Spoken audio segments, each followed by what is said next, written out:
Make your life fruitful by learning.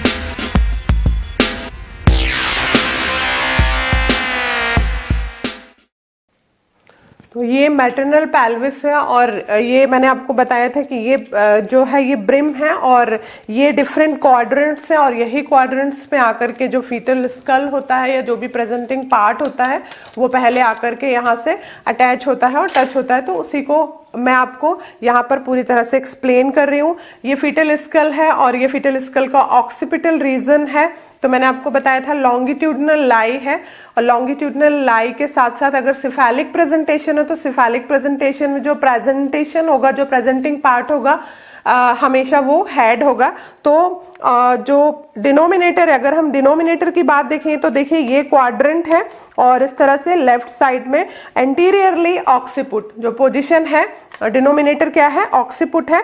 Denominator मैंने आपको बताया था कि जो पेल्विक ब्रिम है या जो क्वाड्रेंट है उस पे जाके जो भी प्रेजेंटिंग पार्ट है फीटल स्कल का सबसे पहले जाकर के जो भी टच होगा वो उसका क्या कहलाएगा, डिनोमिनेटर कहलाएगा। तो अगर हम प्रेजेंटेशन की बात करें तो सिफेलिक प्रेजेंटेशन में हमेशा डिनोमिनेटर क्या रहेगा, आपका ऑक्सीपुट रहेगा। और पोजीशन की बात अगर हम करेंगे तो पोजीशन इस तरह से रहेगी LOA लेफ्ट ऑक्सीपिटो एंटीरियरली, मतलब कि लेफ्ट साइड में पेल्विस के ऑक्सीपुट हमेशा एंटीरियरली रहेगा।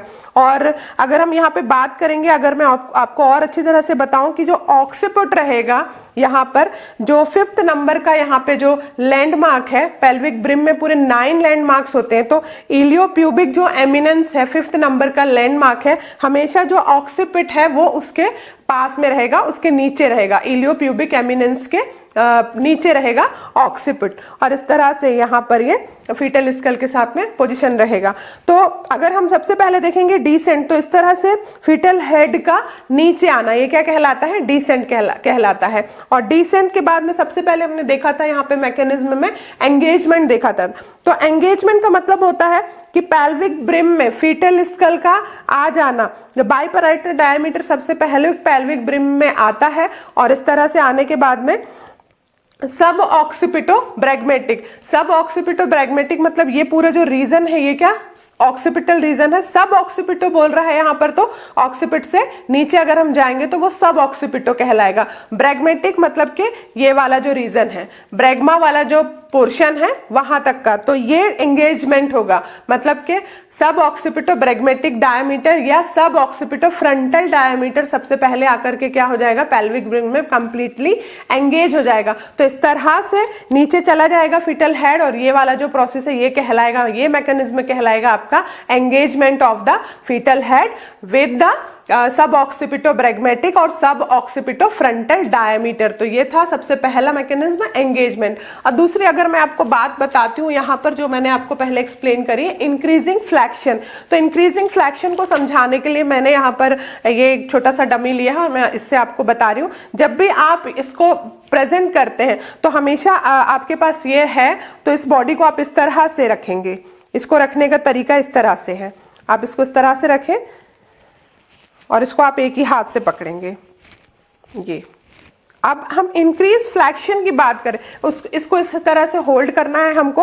ऑक्सीपिटल रीजन ये पूरा कंप्लीटली ये एंगेज्ड है आपका हेड, तो ये इस तरह से रहता है। और इंक्रीजिंग फ्लैक्शन की अगर हम बात करें तो आप अज्यूम करिए कि कंटिन्यूअस स्ट्रॉन्ग यूट्राइन कॉन्ट्रैक्शंस आ रहा है, उसके कारण से फीटल एक्सिस प्रेशर भी आ रहा है, एमनियोटिक फ्लूइड का भी प्रेशर आ रहा है, जिसके कारण से क्या होगा, जो फीटल हेड है इसके अंदर में इसका जो अगर हम बात करें इसका जो एटीट्यूड है वो क्या हो जाएगा, इंक्रीजिंग फ्लैक्शन। तो फ्लैक्शन मैंने आपको एक्सप्लेन किया था, फ्लैक्शन का मतलब क्या होता है कि फीटल स्कल या किसी भी बॉडी, दो बॉडी पार्ट्स का एक दूसरे के पास आना।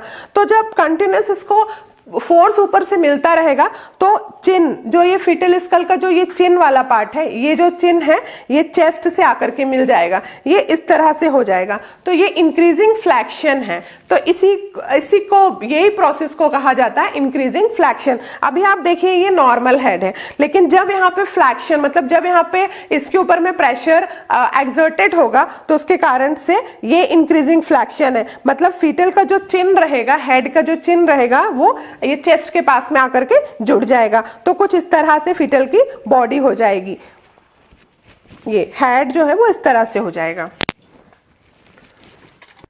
फिर हमने देखा था थर्ड मैकेनिज्म ऑफ में internal rotation of the foetal head.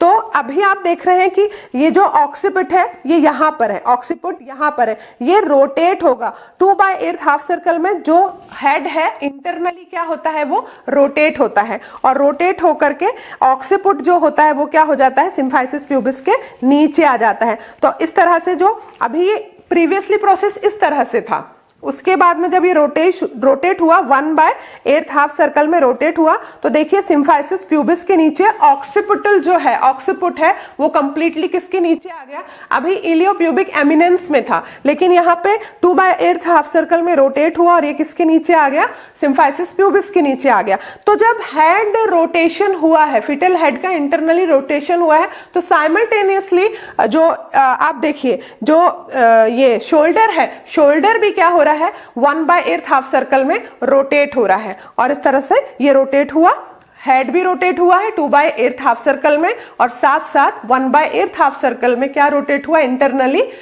Shoulder foetal का रोटेट हुआ है। और उसके बाद में हम देखेंगे कि ये एक्सटेंशन, ये क्राउनिंग, फिर इस तरह से क्राउनिंग होता है कि फीटल हेड वेजाइना के थ्रू विजिबल हो जाता है। तो फीटल हेड का वेजाइना के थ्रू इस तरह से बाहर निकलना क्या कहलाता है, क्राउनिंग कहलाता है। तो इस तरह से फिर क्राउनिंग होगा, और क्राउनिंग का मतलब होता है कि वेजाइना के थ्रू आपको हेयर्स फीटस के दिखाई देने लगते हैं, तो वो क्राउनिंग कहलाता है। और जो क्राउनिंग है एक बार हो जाता है, मतलब ये वाला जो रीजन है सिम्फाइसिस प्यूबिस के नीचे जो सुप्रा प्यूबिक आर्च कहलाता है, तो हेड इसके बाहर निकल आता है, और एक बार जब क्राउनिंग हो जाता है तो हेड वापस अंदर नहीं जाता है, मतलब एक बार क्राउनिंग हो गया तो वो हमेशा क्राउनिंग निकला ही बाहर ही जाएगा, वो एक्सपर्ड आउट ही होगा अब हेड। तो उसके बाद में क्राउनिंग के बाद में delivery of the fetal head with extension.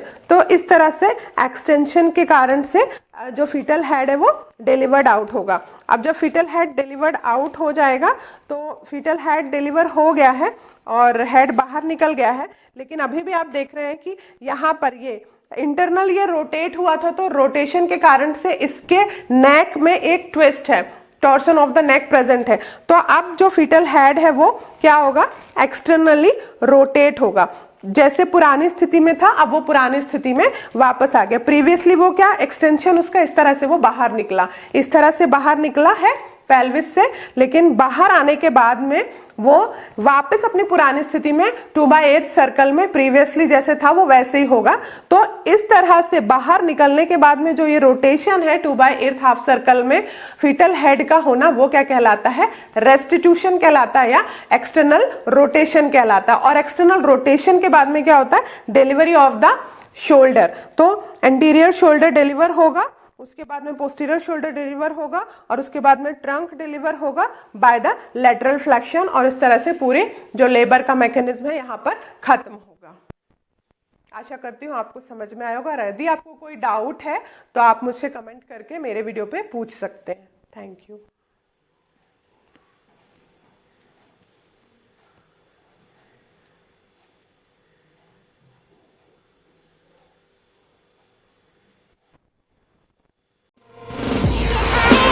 Make your life fruitful by learning.